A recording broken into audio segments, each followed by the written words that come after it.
Tamil Senior, June 1974. Get ready. 10 seconds. 5 seconds.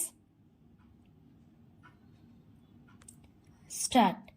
ஏழையின் சிரிப்பில் இறைவனை காண்போம் என்ற பேரறிஞர் அண்ணா அவர்களின் மொழிக்கேற்ப அவர்களால் உருவாக்கப்பட்டது இந்த அரசு.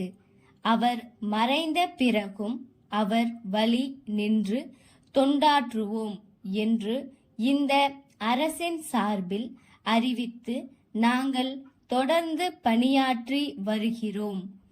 குடிசை பகுதிகளை மாற்றுவது மட்டுமல்ல, தமிழகத்தில் இருக்கின்ற ஏழை எளிய பாட்டாளிகள், தொழிலாளர்கள், கிராமத்து விவசாயிகள் ஆகியோரது வாழ்வில் நல்லொளி பாய்ந்திட வேண்டும் என்ற உறுதி படைத்த நெஞ்சத்தோடு இந்த ஆட்சியை நடத்தி வருகிறோம்.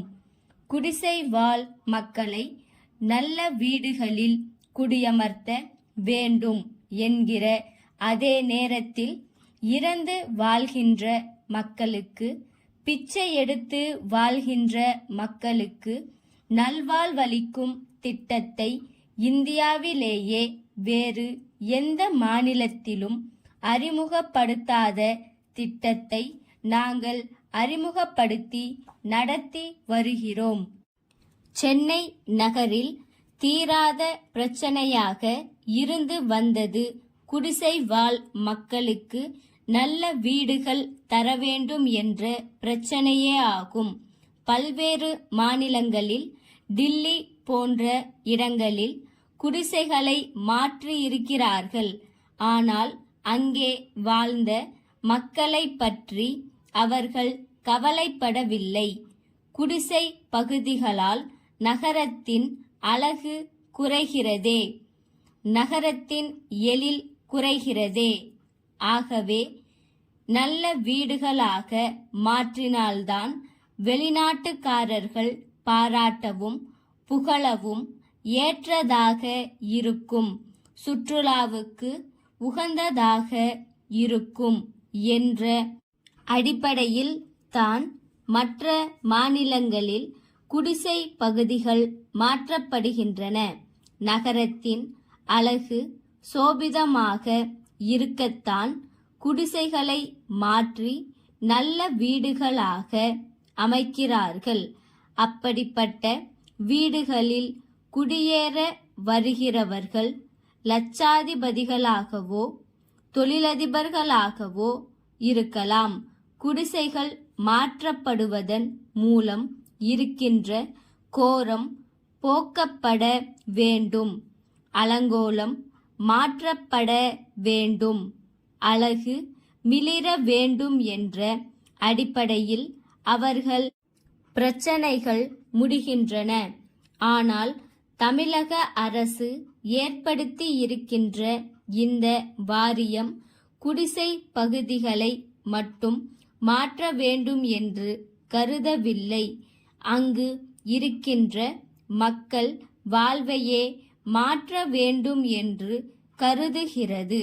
அந்த பகுதிகளில் யார் யார் வாழ்ந்தார்களோ அதே நபர்கள் மாற்றப்பட்ட இடத்தில் வாழும் உரிமையை செய்து அளிக்கும் அரசு இந்தியாவிலேயே தமிழக அரசு தான். நமது லட்சியமே குடிசையில் வாழ்கின்ற மக்களை அதே இடத்தில் கட்டப்படும் மாடி வீடுகளில் குடியமர்த்த வேண்டும் என்பதுதான். குடிசையில் வாழ்கின்ற மக்களை வேறு இடங்களுக்கு செல்லும்படி சொல்லும்போது அவர்களுக்கு வீட்டு வசதி செய்து தருவது மட்டுமல்ல, தொழில் வசதியையும் பார்க்க வேண்டும். வடக்கு அடையாறு காலனியில் குடியிருக்கிறவர்களை கோட்டூருக்கு பக்கத்தில் குடியிருக்க சொல்கிறோம் என்றால் அவர்களின் தொழில் மற்ற வாழ்க்கை வசதிகள் இந்த பகுதியில் இருக்கும். ஆகவே தொழில் வசதி கெடாத அளவுக்கு குடியேற்றப்பட வேண்டும் என்கிற கொள்கையை ஏற்றுக்கொண்டு பணி செய்து வருகிறோம். சென்னையில் மொத்தம் 600 குடிசை பகுதிகள் இருக்கின்றன என்பதை தெரிவித்துக் கொள்கிறோம்.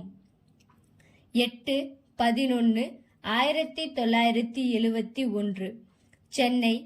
அன்புள்ளவர்களே, அமெரிக்கா அரசாங்கத்தின் அழைப்பினை ஏற்று 3 கிழமைகள் அந்த நாட்டில் சுற்றுப்பயணம் நடத்திட உங்கள் இதய வாழ்த்துக்களுடன் புறப்படுகிறேன்.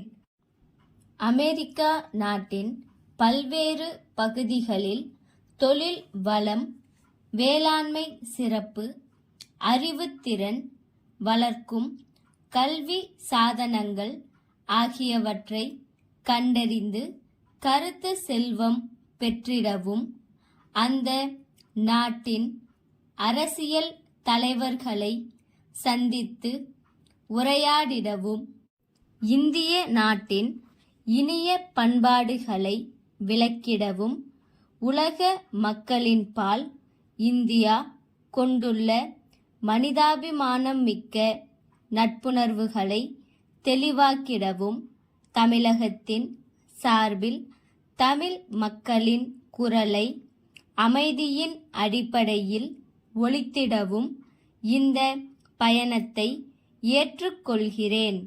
நான் தமிழகத்தில் இல்லாத இந்த சில வாரங்களில் கட்சி சார்பற்ற முறையில் தமிழகத்தின் அரசியல் பண்பாட்டை காத்திட வேண்டும் என்று கேட்டுக்கொள்கிறேன். எல்லா துறைகளிலும் அமைதி திகழ ஒத்துழைப்பு தர பணிவன்புடன் வேண்டுகிறேன். உங்களையே எண்ணியவாறு இந்த பயணத்தை நடத்துவேன். நீங்கள் எனக்கு துணையிருக்கிறீர்கள் என்ற திட சித்தமுடன் சென்று வருகிறேன். தங்கள் அன்புள்ள ஸ்டாப்.